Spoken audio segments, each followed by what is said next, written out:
ଅଣ୍ଡ୍ରେଲା ମାଇ ଆରେ କହୁନ ଇନ୍ଦିରା ଗାନ୍ଧୀ ସେଇ ଗାନ୍ଧୀ। ଆଚ୍ଛା ସେ ମହାତ୍ମା କେବେଠାରୁ ଗଲେଣି? ମୁଁ ବି ଗଲିଣି। ଆଚ୍ଛା ଯଦି ତମେ ଗଲ ତାହେଲେ ଏଠିକି ତା ପ୍ରେତ ଅଛି।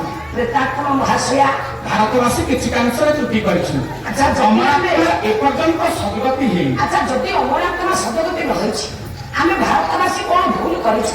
ତାହେଲେ କଣ କଲେ ଆପଣ ଖୁସି ହେବେ ଆତ୍ମା ଶାନ୍ତି ପାଇବ କୁହନ୍ତୁ?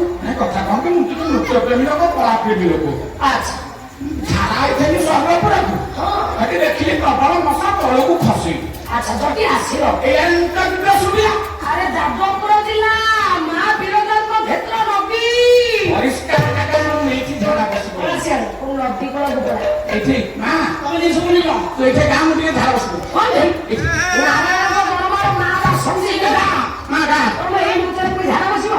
ଅପଦାର୍ଥକୁ ଧ୍ୟାନ ଧର ତମ ତାଳି ଧର ଅପମାନ କରିବେ ତମ ତାଳି ଧର ତମ ଭଳିଆ ପାଳିଆ ଆମର ଆବଶ୍ୟକ ନାହିଁ ଦରକାର ନାହିଁ ତମ ଘରକୁ ପଳା ଘରକୁ ପଳାଣି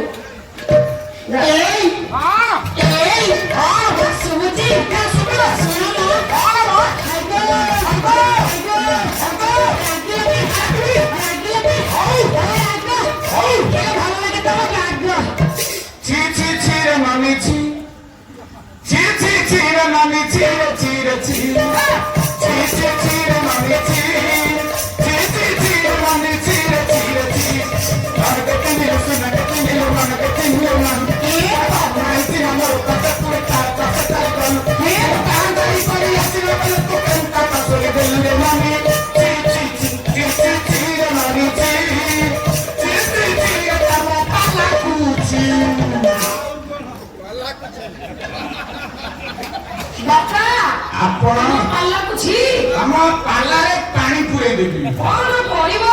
ଆପଣ ମତେ ମଞ୍ଚରୁ ଅପମାନିତ କରି ବେକିଆ ପଣ୍ଡିଆ ଦେଇ ତୋଳିଛନ୍ତି ମାନେ ପାଲାକୁ ପୋଚରା ତମେ କଣ କରିବ? ନାଇଁ ମାନୁ ଆମେ ଜାଣିଛୁ ତମେ ଗୋଟେ ବିଛୁଆଟି ଯୁଆଡେ ଯିବୁ ସେଇଟା କୋଉଠି ହବ ପଳେଇ ଆସ। ଆଉ ଏମିତି ଅପମାନିତ କରିବେ ନା ଆଉ ଏମିତି ମତେ ମଞ୍ଚରୁ ତୋଳିବେ ଶୀଘ୍ର ଟାଇମ୍ ନାହିଁ ଏତେ ସୁନ୍ଦର କେମିତି ହେଲା ପାଲ ଇ କରୁଛି ପାଣିରେ ଗାଧଉଥିଲ କଣ ଖାଉଥିଲ ଉପମା କଣ ପିଉଥିଲ କଣ ସାଥେ ମିଳିଲା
ଦେଖିଦେଲା ଆଜ୍ଞା ଗୋଟାଏ ଆସନରେ ତିନି ପ୍ରଭୁ ତିନି ମା ବସିଛନ୍ତି ପ୍ରଭୁଙ୍କ ନିକଟରେ